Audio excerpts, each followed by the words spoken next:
Welcome to my YouTube channel. आज हम आपके सामने एक जीव विज्ञान की ऑब्जेक्टिव की क्लास लेकर आए हैं, जिसमें जीव विज्ञान का पहला लेसन है जैव प्रक्रम। उससे संबंधित ऑब्जेक्टिव जो उस पाठ के हैं, जो इम्पोर्टेंट होने वाले हैं, वो आप लोगों को मैं 50 क्वेश्चंस करवाऊँगा। अगर आप लोगों की कुछ समझ में ना आ रहा हो तो कमेंट बॉक्स में ज़रूर कमेंट कर दें। मतलब वीडियो शुरू करते हैं दोस्तों। कि ऑब्जेक्टिव नंबर फर्स्ट दिया हुआ है कि वे सभी प्रक्रम जो सम्मिलित रूप से अनुरक्षण का कार्य करते हैं उन्हें क्या कहते हैं। ऑप्शन नंबर दिया हुआ है फर्स्ट कि जैव प्रक्रम, ऑप्शन नंबर बी दिया हुआ है श्वसन, ऑप्शन नंबर सी दिया हुआ है उत्सर्जन, ऑप्शन नंबर डी दिया हुआ है ये सभी। तो इसका राइट आंसर जो दोस्तों हो जाएगा वो option number A is right answer होगा, जो कि है जैव प्रक्रम। जैव प्रक्रम इज राइट आंसर होगा।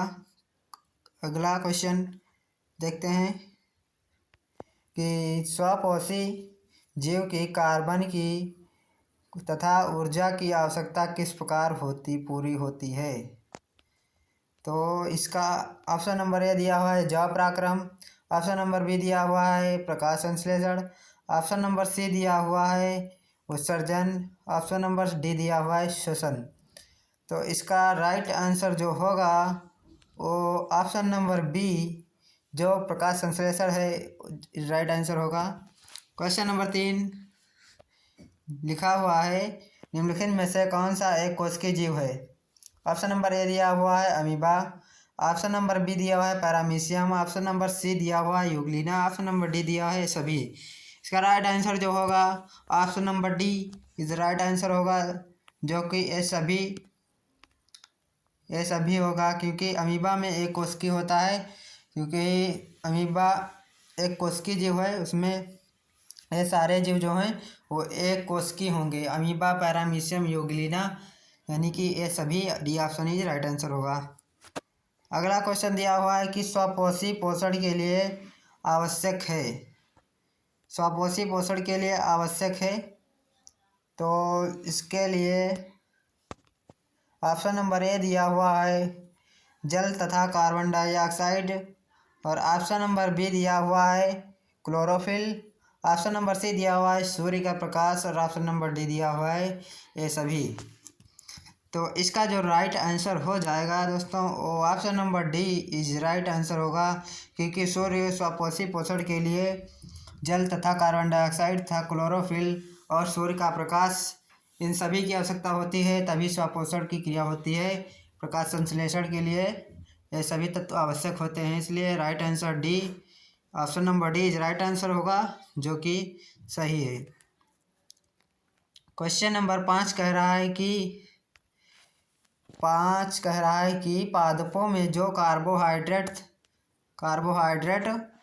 तुरंत प्रयुक्त नहीं होते हैं उन्हें किस प्रकार रूप में संचित कर लिया जाता है। पादपों में जो कार्बोहाइड्रेट तुरंत प्रयुक्त नहीं होते हैं उन्हें किस रूप में परिवर्तित कर लिया जाता है। तो ऑप्शन नंबर ए दिया हुआ है प्रोटीन, ऑप्शन नंबर बी दिया हुआ है मंड, ऑप्शन नंबर जो सी दिया हुआ है वसा है, ऑप्शन नंबर डी है ये सभी हैं। तो इसका जो राइट आंसर होगा वो option number B is right answer होगा, जो कि दिया हुआ है मंड राइट आंसर होगा। अगला क्वेश्चन देखते हैं कि क्लोरोफिल किस कोशिकांग में पाया जाता है। ऑप्शन नंबर ए दिया है माइटोकॉन्ड्रिया, ऑप्शन नंबर बी दिया है केंद्रक, ऑप्शन नंबर सी दिया है हरित लवक, और ऑप्शन नंबर डी दिया हुआ है ये सभी। तो इसका राइट आंसर जो हो जाएगा दोस्तों option number C is right answer होगा, क्योंकि हरित लवक इज राइट आंसर होगा। क्लोरोफिल हरित लवक कोशिकांग में पाया जाता है, राइट आंसर होगा। क्वेश्चन नंबर 7 जो दिया हुआ है कि अमरबेल कल्कि जूं लीच फीताकृमि आदि किससे पोषण प्राप्त करते हैं। ऑप्शन नंबर ए दिया हुआ है पौधों और जंतुओं से उनको बिना मारे, ऑप्शन नंबर बी दिया हुआ है पौधों और जीवों के स्रोत स्राव से, ऑप्शन नंबर सी दिया है मिट्टी से, ऑप्शन नंबर डी दिया है पौधों और जंतुओं को मारने से। इसका जो राइट आंसर जो होगा दोस्तों वो option number A is right answer होगा, जो कि पौधों और जंतुओं को उनको बिना मारे होगा। क्वेश्चन नंबर 8 जो दिया हुआ है वो कह रहा है कि प्रकाश संश्लेषण के लिए आवश्यक गैस है। ऑप्शन दिया हुआ है A oxygen, option number B दिया हुआ है carbon dioxide, option number C दिया हुआ है नाइट्रोजन और ऑप्शन नंबर डी दिया हुआ है हीलियम। तो इसका जो राइट आंसर होगा दोस्तों वो होगा option number B is right answer होगा, जो कि कार्बन डाइऑक्साइड है। प्रकाश संश्लेषण के लिए कार्बन डाइऑक्साइड बहुत आवश्यक गैस होती है, इसलिए प्रकाश संश्लेषण के लिए कार्बन डाइऑक्साइड गैस आवश्यक होती है। तो इसका राइट आंसर भी होगा कार्बन डाइऑक्साइड। क्वेश्चन नंबर 9 जो कह रहा है कि प्रकाश संश्लेषण प्रकाश ऊर्जा को रासायनिक ऊर्जा में रूपांतरित करने की वाली प्रक्रिया कौन सी है। ऑप्शन नंबर ए दिया हुआ है श्वसन, ऑप्शन नंबर बी दिया हुआ है प्रकाश संश्लेषण, ऑप्शन नंबर सी दिया हुआ है ए और बी दोनों यानी कि श्वसन और प्रकाश संश्लेषण, और ऑप्शन नंबर डी दिया हुआ इनमें से कोई नहीं। इसका राइट आंसर जो दोस्तों होगा वो option number B is right answer होगा, जो कि प्रकाश संश्लेषण है, इज राइट आंसर होगा। अगला क्वेश्चन देखते हैं 10 नंबर, पैरामीशियम में चलन अंग कौन सा है। तो ऑप्शन नंबर ए दिया हुआ है फ्लैजिला, ऑप्शन नंबर बी दिया हुआ है पश्चमाभ, ऑप्शन नंबर सी दिया हुआ है स्पर्शक, ऑप्शन नंबर डी दिया हुआ है पादाव। तो इसका जो राइट आंसर होगा option number B is right answer होगा, जो कि राइट है। पैरामीशियम में पश्चमाभ चलन अंग पाया जाता है। क्वेश्चन नंबर नेक्स्ट देखते हैं जो दिया हुआ है कि निम्नलिखित में से कौन सी घटना प्रकाश संश्लेषण प्रक्रम के दौरान होने वाली प्रथम घटना है। ऑप्शन नंबर दिए हुए हैं, ऑप्शन नंबर ए दिया हुआ है प्रकाश ऊर्जा को रासायनिक ऊर्जा में रूपांतरित करना, ऑप्शन नंबर बी दिया हुआ है कार्बन डाइऑक्साइड का कार्बोनेट में अपचयन, ऑप्शन नंबर सी दिया हुआ है क्लोरोफिल द्वारा प्रकाश ऊर्जा को अवशोषित करना, ऑप्शन नंबर डी दिया हुआ है जल अणुओं का हाइड्रोजन तथा ऑक्सीजन में अपघटन। इसका राइट आंसर जो दोस्तों होगा option number C is right answer होगा, जो कि दिया है क्लोरोफिल द्वारा प्रकाश ऊर्जा को अवशोषित करना। यही घटना जो होती है प्रकाश संश्लेषण प्रक्रम के दौरान होने वाली प्रथम घटना होती है, क्योंकि क्लोरोफिल द्वारा प्रकाश ऊर्जा को अवशोषित करना यह जो घटना होती है प्रकाश संश्लेषण के दौरान प्रथम घटना होती है। ऑप्शन नंबर नेक्स्ट देखते हैं, क्वेश्चन नंबर नेक्स्ट देखते हैं 12 नंबर जो क्वेश्चन है वो क्या कह रहा है कि पौधों में प्रकाश संश्लेषण द्वारा भोजन का निर्माण होता है। ऑप्शन नंबर ए दिया हुआ है जड़ में, ऑप्शन नंबर दिया पत्ती में या तने में या फिर होता है फूल में। पौधों में प्रकाश संश्लेषण द्वारा भोजन का निर्माण कहाँ पर होता है। तो इसका जो राइट आंसर दोस्तों होगा लगभग सभी लोगों को पता होगा, इसका राइट आंसर होगा option number B right answer होगा, जो कि पत्ती में होता है। क्वेश्चन नेक्स्ट देखते हैं 13 नंबर जो क्वेश्चन है वो कह रहा है प्रकाश संश्लेषण में उत्पन्न होने वाली ऑक्सीजन निकलती है। प्रकाश संश्लेषण में उत्पन्न होने वाली ऑक्सीजन निकलती है कहाँ से निकलती है। ए वायु से, ऑप्शन नंबर बी दिया है जल से, या सी ऑप्शन दिया हुआ है कार्बन डाइऑक्साइड से, या ऑप्शन नंबर डी पर्णहरिम के विखंडन से। कमेंट में ज़रूर बताएं दोस्तों इसका राइट आंसर क्या होगा। तो इसका राइट आंसर दोस्तों होगा option number B is right answer होगा, जो कि जल से निकलती है। Option number B is right answer होगा, जो कि जल से निकलती है। प्रकाश संश्लेषण में उत्पन्न होने वाली ऑक्सीजन जो होती है वो जल से निकलती है। अगला क्वेश्चन देखते हैं 14 नंबर क्वेश्चन कह रहा है प्रकाश संश्लेषण की क्रिया में पादप निम्न खाद्य बनाते हैं। ऑप्शन दिया हुआ है ए प्रोटीन, बी वसा, सी मांड और ऑप्शन नंबर डी दिया है क्लोरोफिल। तो प्रकाश संश्लेषण की क्रिया में पादप निम्न खाद्य बनाते हैं, तो इसका जो राइट आंसर होगा option number C is right answer होगा, जो कि मांड है यही बनाते हैं खाद्य पदार्थ प्रकाश संश्लेषण क्रिया के दौरान। जो पौधे होते हैं प्रकाश संश्लेषण की क्रिया के दौरान मांड का निर्माण करते हैं। अगला क्वेश्चन दिया हुआ है पादप पादप निम्न प्रक्रम द्वारा वायु को शुद्ध करते हैं। तो इसका ऑप्शन दिए हुए हैं प्रवास्पोत्सर्जन द्वारा, ऑप्शन बी दिया है प्रकाश संश्लेषण द्वारा, ऑप्शन सी दिया है वसा श्वसन द्वारा, ऑप्शन डी दिया है प्रजनन द्वारा। तो इसका जो राइट आंसर होगा दोस्तों कमेंट में ज़रूर बताएं। और जो इसका क्वेश्चन का राइट आंसर होगा option number B is right answer होगा, जो कि प्रकाश संश्लेषण द्वारा पौधे निम्न प्रक्रम द्वारा वायु को शुद्ध करते हैं, या प्रकाश संश्लेषण क्रिया द्वारा पौधे वायु को शुद्ध करते हैं। इसका राइट आंसर होगा। क्वेश्चन नंबर नेक्स्ट देखते हैं कि 16 नंबर क्वेश्चन कह रहा है कि ग्लाइकोलाइसिस की प्रक्रिया संपन्न होती है। ऑप्शन नंबर ए दिया है कोशिका द्रव में, ऑप्शन नंबर बी दिया हुआ है राइबोसोम में, ऑप्शन नंबर सी दिया है माइटोकॉन्ड्रिया में जिसे कोशिका का पावर हाउस कहते हैं, ऑप्शन नंबर डी दिया हुआ है अंतर्द्रव्यी चिलिका। तो इसका राइट आंसर जो दोस्तों होगा ऑप्शन नंबर ए, ग्लाइकोलाइसिस की क्रिया जो संपन्न होती है कोशिका द्रव में संपन्न होती है। ग्लाइकोलाइसिस की क्रिया जो होती है कोशिका द्रव में संपन्न होती है, इस राइट आंसर होगा। क्वेश्चन नंबर अगला देखते हैं कि 17 नंबर क्वेश्चन कह रहा है कि आप प्रकाशीय अभिक्रिया होती है, प्रकाशीय अभिक्रिया होती है वो कहाँ होती है? मिस्टेक हो गई थोड़ा। तो प्रकाशीय अभिक्रिया दोस्तों होते हैं वो होती है हरित लवक के ग्रहणा में। तो इसका राइट आंसर जो होगा option number C right answer होगा। तो प्रकाशीय अभिक्रिया जो होती है वो हरित लवक के ग्रहणा में होती है। थोड़ी सी मिस्टेक हुई थी दोस्तों पीडीएफ बनाने में। तो इसके जो राइट आंसर होगा option number C right answer होगा।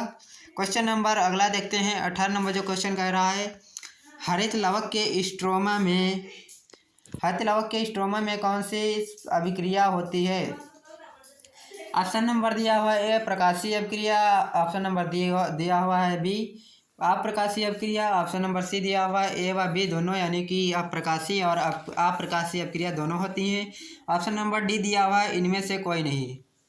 तो जो हरित लवक के स्ट्रोमा में अभिक्रिया होती है वो अप्रकाशीय अभिक्रिया होती है, यानी कि B option is right answer होगा। 19 नंबर क्वेश्चन जो कह रहा है क्लोरोप्लास्ट के ग्रेना में बनते हैं, क्लोरोप्लास्ट के ग्रेना में बनते हैं कौन से और क्लोरोप्लास्ट के ग्रेना में बनते हैं? ऑप्शन नंबर ए दिया हुआ है कि एटीपी तथा NADP.2H बनते हैं, ऑप्शन नंबर बी दिया हुआ है एटीपी तथा ग्लूकोज बनते हैं, ऑप्शन नंबर जो सी दिया हुआ है एटीपी तथा NADP.2H का निर्माण होता है, ऑप्शन नंबर डी दिया हुआ है ए सभी, यानी कि ये तीनों ऑप्शन क्लोरोप्लास्ट के ग्रेना में बनते हैं। ऑप्शन नंबर डी होगा।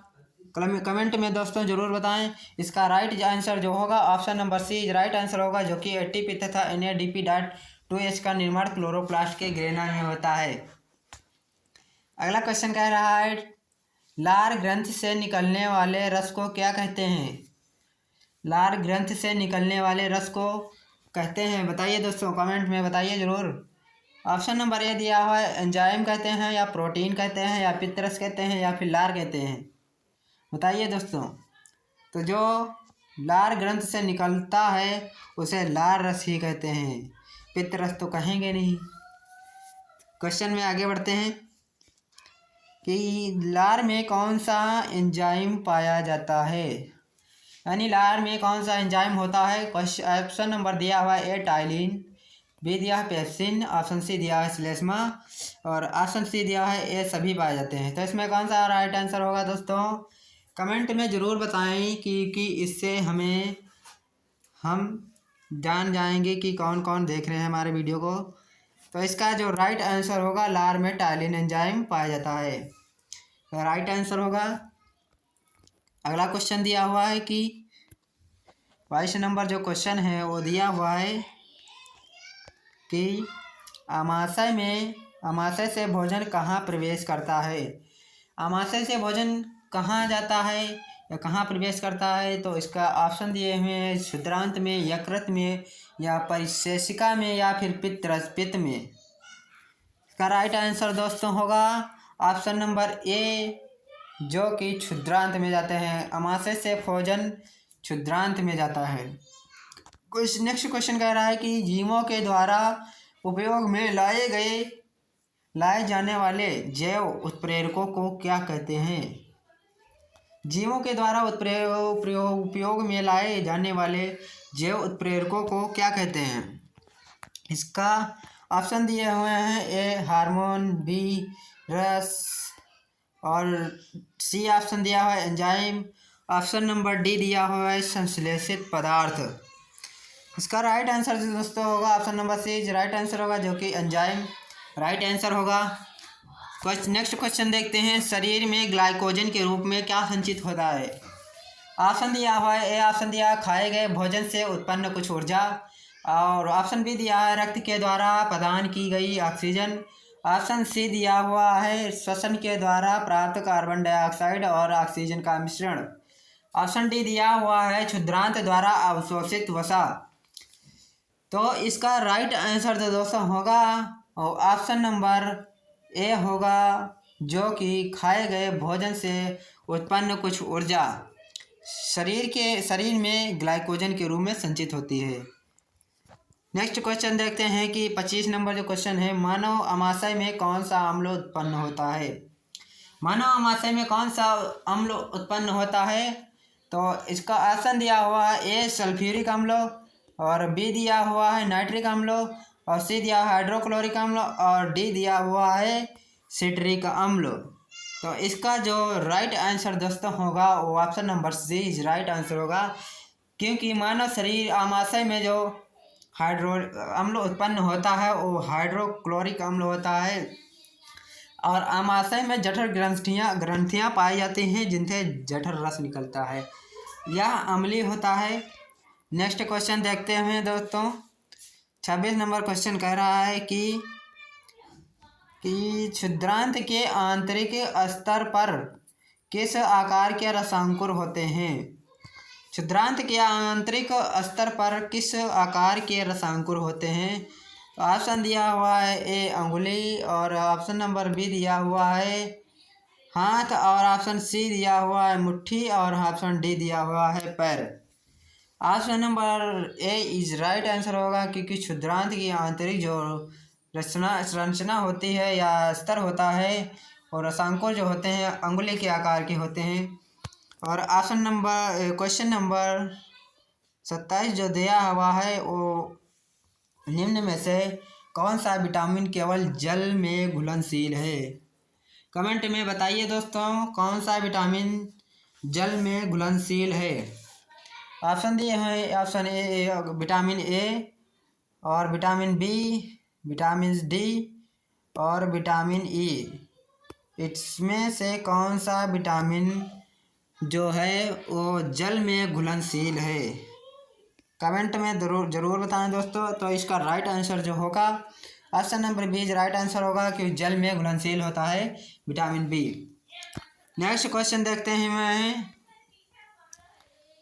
28 नंबर क्वेश्चन कह रहा हुआ है कि 28 नंबर क्वेश्चन कह रहा है कि घास खाने वाले प्राणियों की क्षुद्रांत कैसी होती है? घास खाने वाले प्राणियों की क्षुद्रांत कैसी होती है? ऑप्शन दिया हुआ है ए छोटी, ऑप्शन बी दिया हुआ है माध्यम, और ऑप्शन सी दिया हुआ है लंबी, और ऑप्शन डी दिया हुआ है नगण्य। इसका राइट आंसर दोस्तों होगा ऑप्शन सी राइट आंसर होगा। घास खाने वाले प्राणियों की क्षुद्रांत लंबी होती है। 29 नंबर क्वेश्चन कह रहा है कि अमाशय के भीतरी स्तर की हाइड्रोक्लोरिक अम्ल से रक्षा करता है। अमाशय के भीतरी स्तर की हाइड्रोक्लोरिक अम्ल से रक्षा करता है। ऑप्शन दिया हुआ है ए पेप्सिन, बी दिया हुआ है श्लेष्मा, ऑप्शन नंबर सी दिया हुआ है लार एमिलिस, और ऑप्शन डी दिया हुआ है पितरस। इसका जो राइट आंसर दोस्तों होगा option number B is right answer होगा, जो कि श्लेष्मा है। ये हाइड्रोक्लोरिक अम्ल से रक्षा करता है, अमाशय के भीतरी स्तर की अम्ल से रक्षा करता है, तो है श्लेष्मा। ऑप्शन नंबर क्वेश्चन नंबर 30 दिया हुआ है आहार नाल का कौन सा भाग यकृत से पित्तरस पित्तरस प्राप्त करता है? बताइए दोस्तों कमेंट करके कि आहार नाल का कौन सा भाग यकृत से पित्तरस प्राप्त करता है?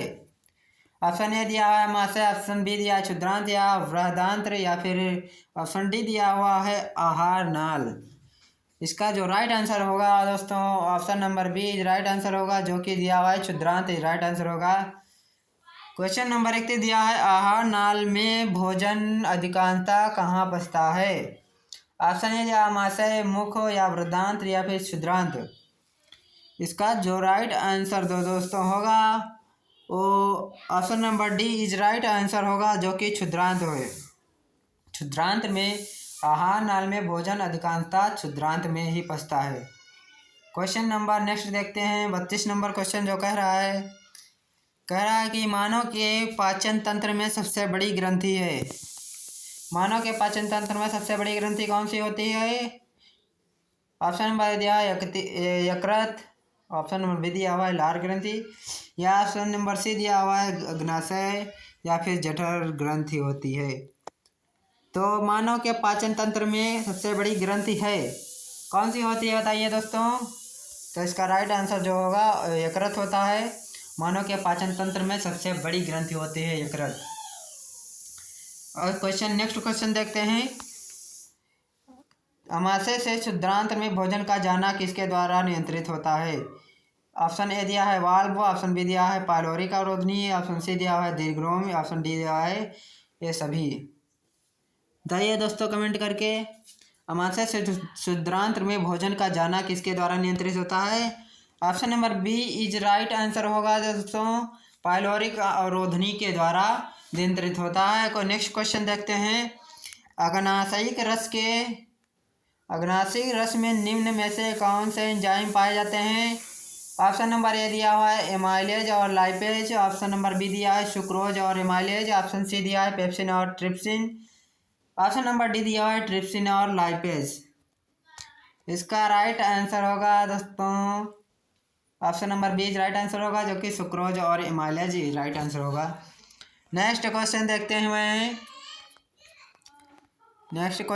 हैं कि मानव आमाशय में एंजाइम पेप्सिन की क्रिया किसके माध्यम से होती है? ऑप्शन दिया हुआ है फर्स्ट ऑप्शन जो दिया है option number A sodium hydroxide यानी NaOH, ऑप्शन नंबर बी दिया है पित्तरस, ऑप्शन नंबर सी दिया है तनु हाइड्रोक्लोरिक अम्ल, ऑप्शन नंबर डी दिया हुआ है ये सभी। इसका जो राइट आंसर होगा दोस्तों वो होगा ऑप्शन नंबर सी, जो कि दिया हुआ है ऑप्शन नंबर सी तनु हाइड्रोक्लोरिक अम्ल। नेक्स्ट क्वेश्चन देखते हैं कि निम्न में से कौन सा तत्व प्रोटीन संश्लेषण में प्रयोग किया जाता है? ऑप्शन नंबर दिया है ए कार्बन, बी सल्फर, पोटेशियम और नाइट्रोजन। इसका राइट आंसर तो दोस्तों होगा ऑप्शन नंबर डी होगा नाइट्रोजन, यह प्रोटीन संश्लेषण में प्रयोग किया जाता है नाइट्रोजन। यह तत्व प्रोटीन संश्लेषण में प्रयोग किया जाता है। नेक्स्ट क्वेश्चन देखते हैं कि निम्नलिखित में से कौन सा एंजाइम अम्लीय वातावरण में कार्य करता है? निम्न में से कौन सा एंजाइम अम्लीय वातावरण में कार्य करता है? ऑप्शन नंबर दिया हुआ है ए ट्रिप्सिन, ऑप्शन नंबर बी दिया हुआ है पेप्सिन, ऑप्शन नंबर सी दिया है लार, ऑप्शन नंबर डी दिया है एमाइलेज। इसका राइट आंसर होगा दोस्तों B pepsin is right answer होगा। नेक्स्ट क्वेश्चन देखते हैं। और यकृत किस रस को स्रावित करता है? यकृत किस रस को स्रावित करता है? ऑप्शन नंबर सी दिया हुआ है, ऑप्शन नंबर ए दिया हुआ है लार रस, ऑप्शन नंबर बी दिया हुआ है जठर रस, ऑप्शन नंबर सी दिया हुआ है पित्त रस, ऑप्शन नंबर डी दिया है अग्नाशयिक रस। इसका राइट आंसर होगा जो वो ऑप्शन नंबर सी होगा। नेक्स्ट क्वेश्चन देखते हैं। 39 नंबर जो क्वेश्चन है, अग्नाशयी रस किसके पाचन में सहायक होता है? अग्नाशयी रस किसके पाचन में सहायक होता है? ऑप्शन नंबर ए दिया है प्रोटीन, ऑप्शन नंबर बी दिया हुआ है प्रोटीन या वसा, और ऑप्शन नंबर सी दिया हुआ है प्रोटीन या कार्बोहाइड्रेट, ऑप्शन नंबर डी दिया हुआ है प्रोटीन कार्बोहाइड्रेट एवं वसा।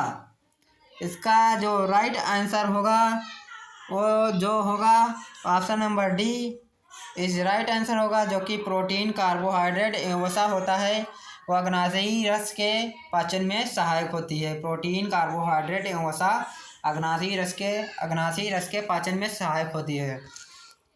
नेक्स्ट क्वेश्चन देखते हैं। 40 नंबर क्वेश्चन कह रहा है कि स्टीएप्सिन एंजाइम क्रिया करता है, किसके साथ करता है? स्टीएप्सिन एंजाइम क्रिया किसके साथ करता है? ऑप्शन नंबर ए दिया हुआ है, प्रोटीन पर, वसा पर, या स्टार्च पर, या फिर लवणों पर। तो इसका जो राइट आंसर होगा ऑप्शन बी होगा, जो कि वसा पर स्टीएप्सिन एंजाइम क्रिया करता है। क्वेश्चन नंबर 41 जो कह रहा है, शरीर के बाहर से ऑक्सीजन को ग्रहण करना तथा कोशिकीय आवश्यकता के अनुसार खाद्य स्रोतों के विघटन में उसका उपयोग क्या कहलाता है? कमेंट में बताइए दोस्तों। ऑप्शन नंबर ए दिया हुआ है जव पराक्रम, ऑप्शन नंबर बी दिया हुआ है श्वसन, ऑप्शन नंबर सी दिया हुआ है विसर्जन, ऑप्शन नंबर डी दिया हुआ है ये सभी। तो इसका जो राइट आंसर दोस्तों होगा वो कमेंट में ज़रूर बताएं।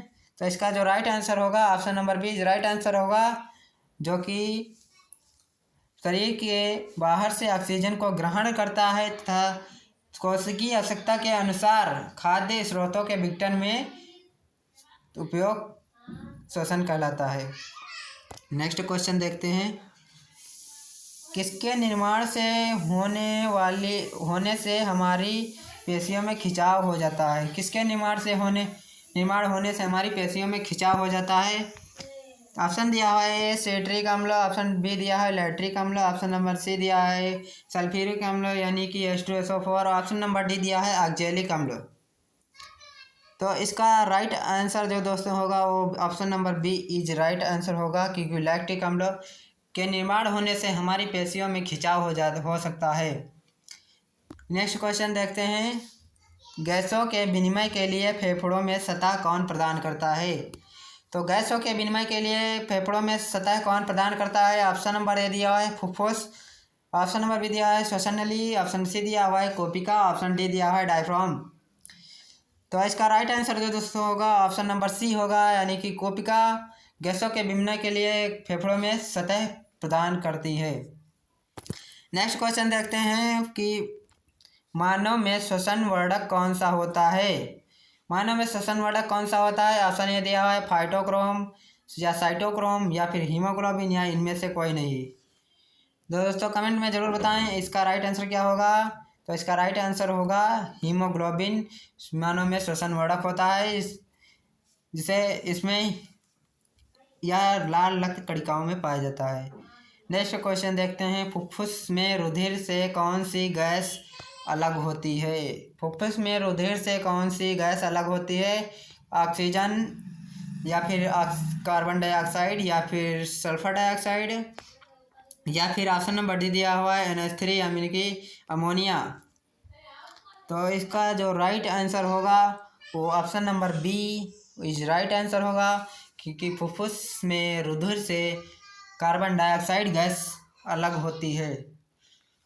अगला क्वेश्चन देखते हैं कि नेक्स्ट क्वेश्चन जो है 46 नंबर कह रहा है कि ATP का पूरा नाम बताइए दोस्तों कमेंट में ज़रूर कि ATP का पूरा नाम क्या है? एसिड ट्राईफास्फेट, या फिर एडिनोसिन ट्राईफास्फेट, या फिर एसिड ट्राईगैसेस फास्फेट, या फिर एडिनो ट्राईफास्फेट।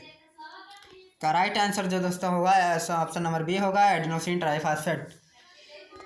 नेक्स्ट क्वेश्चन दिया हुआ है कि हीमोग्लोबिन का कार्य है। हीमोग्लोबिन का कार्य क्या है? ऑप्शन नंबर ए दिया है शरीर में ऑक्सीजन का संवहन करना, ऑप्शन नंबर बी दिया है शरीर में कार्बन डाइऑक्साइड का संवहन करना, ऑप्शन नंबर सी दिया हुआ है ए और बी दोनों, यानी कि शरीर में ऑक्सीजन का संवहन करना और शरीर में कार्बन डाइऑक्साइड का भी संवहन करना, और ऑप्शन नंबर डी दिया हुआ है इनमें से कोई नहीं।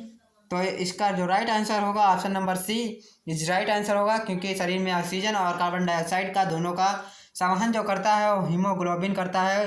हीमोग्लोबिन शरीर का ऑक्सीजन को शरीर के विभिन्न भागों तक लेकर जाता है।